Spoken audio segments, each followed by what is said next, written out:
Assalomu barchaga. Bugungi videorolikimiz va'da qilganimizdek reyestrdan chiqarish haqida bo'ladi.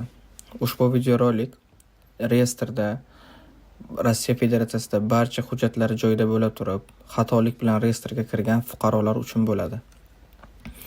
Xo'p, reyestrdan chiqarish uchun ikkita yo'li bor. Birinchisi mvd.rf sayti orqali Ichki ishlar vazirligiga bilgi berish. Ikkinchisi reyestrni Vizovый center bazasi bor, o'sha yerga zaявление jo'natish. Ikkita aytgan yo'limiz ham onlayn bo'ladi.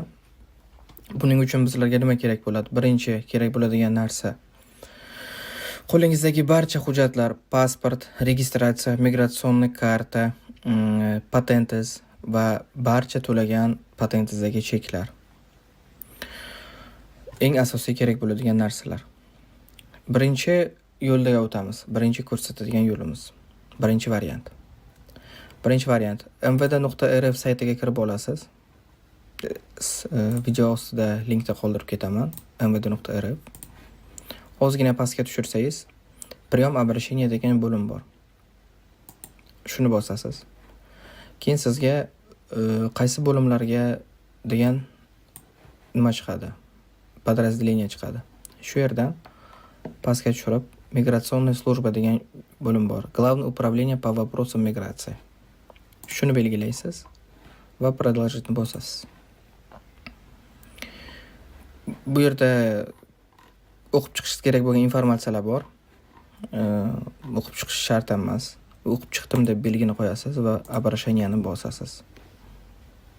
Обращение bosganingizdan keyin siz qayerga yuborayotganingizni aniqlab olishingiz kerak.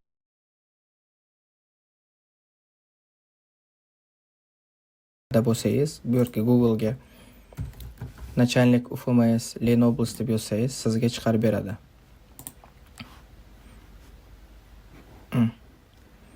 Дунаева Елена Владимировна, начальник полковник внутренней службы. Sizga qaysi viloyatga bo'lsangiz, o'sha viloyatni начальниgiga yozishni tavsiya qilaman. Lekin siz Главное управление по вопросам миграции МВД Rossiya Federatsiyasi butun Rossiya Federatsiyasi bo'yicha boshlig'iga jo'natsangiz ham bo'ladi. Farqi yo'q. Agar siz qaysi oblastda bo'lsangiz, o'sha oblastga yuborganingiz ma'qul. Chunki sizni zaявлениеңiz 2 ish kuni ichida ro'yxatga olinib va o'sha viloyatdagi boshqarmaga jo'natiladi. Biz nima qilamiz? Bu yerga yozasiz ism, familiya, отчествоni. Hozir aytganimizdek Dunayeva Yelena Vladimirovna. Bu yerga birinchi должность bo'ladi. Birinchi должность yoziladi bu yerga. Keyin bu yerga ism, familiya, отчествоsi yoziladi. Kimga jo'natayotganingizni. Viloyatga jo'natganingiz maqsadga muvofiq. Xo'p, kimga jo'natayotganimiz начальник полковник внутренней службы.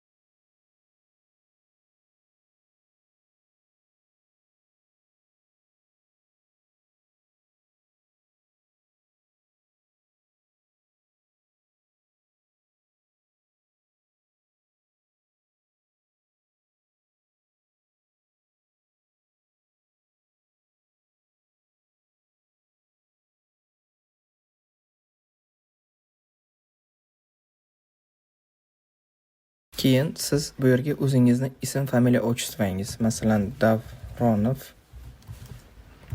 Davron Xurshid o'g'li. Mana shunday yoki Xurshidovich, shunga qarab to'ldirsangiz bo'ladi. Va bu yerga siz o'zingizni mailingizni kiritishingiz kerak, chunki sizga javob xati keladi o'sha orqali.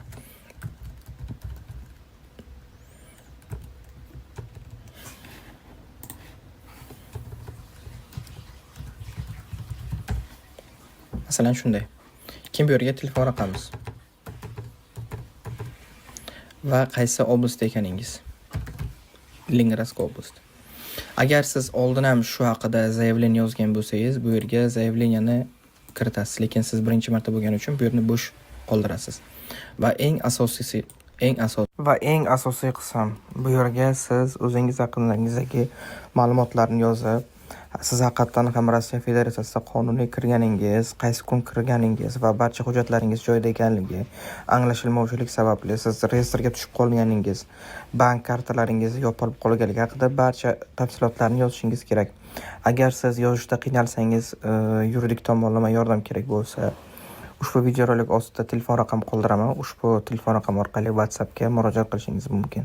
Siz uchun qo'limizdan kelgancha to'ldirib beramiz. To'ldirib berishimiz mutlaqo tekin, faqat vaqtiga qarab oldindan uzr so'raymiz. Degan joyga hujjatlaringizni kiritishingiz kerak. Bu yerga pasport, aytib o'tganimdek, registratsiyangiz, migratsion kartangiz, patentingiz va barcha to'lagan cheklaringiz. Agar iloji bo'lsa, reyestrga kirganingizni, mana bu yerga reyestr tekshirish degan joy bor. Mana shu orqali tekshirsangiz ham bo'ladi. Bu uchun alohida video qilib o'taman reyestrdan tekshirishni. Shu yerga tekshirib o'tib, haqiqatan ham reyestrga chiqqan bo'lsangiz, shu yerda reyestrga bor degan nima chiqadi. Shuni rasmga olib, bu yerga qo'shib qo'ysangiz ham bo'ladi. Va отправить обращение bosasiz. Bu yerga kod keladi sizga одноразовый. Kodni terasiz va отправить обращение qilasiz. Отправить обращение qilganingizdan keyin sizga MVDdan